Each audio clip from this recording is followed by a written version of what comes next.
একটি ছোট্ট শহর। শহরটা ছিল নানান ধর্মের মানুষের মিলনস্থল।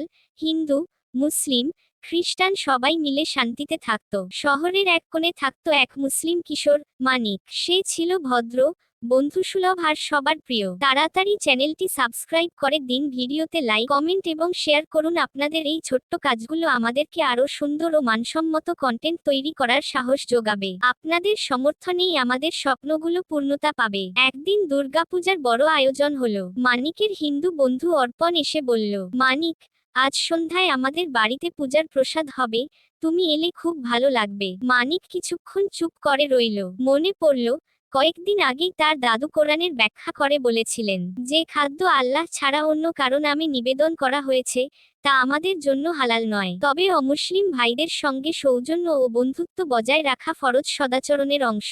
মানিক হাসি মুখে অর্পণকে বলল, অর্পণ, তোমাদের আনন্দে আমি খুশি। আমি তোমার বাড়িতে গিয়ে তোমাদের শুভেচ্ছা জানাবো, কিন্তু প্রসাদ খাবো না। আশা করি তুমি রাগ করবে না।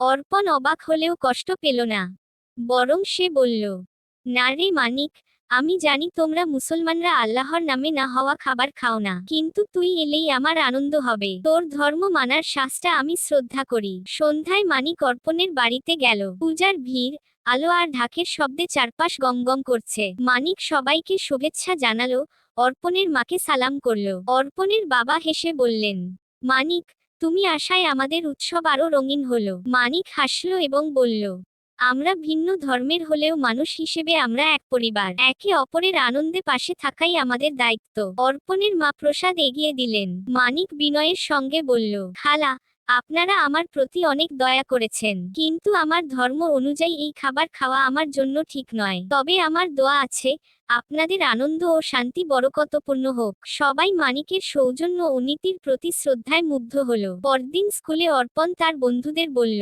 মানিক না শুধু ভালো বন্ধু, সে তার ধর্মকে শ্রদ্ধা করে এবং অন্যের ধর্মকেও সম্মান দেয়। আমাদের সবার এরকম হওয়া উচিত। এই গল্প আমাদের শেখায়, নিজের ধর্মীয় নীতিকে সম্মান করা যেমন জরুরি, তেমনি অন্যের অনুভূতিও সম্মান করতে হবে। শিরক সংক্রান্ত আচার বা নিষিদ্ধ জিনিস থেকে বিরত থাকলেও সৌজন্য, ভালোবাসা ও বন্ধুত্ব বজায় রাখা ইসলামের গুরুত্বপূর্ণ শিক্ষা। দৃঢ় ঈমানের সঙ্গে নরম হৃদয়ের আচরণ, এটাই একজন প্রকৃত মুমিনের গুণ।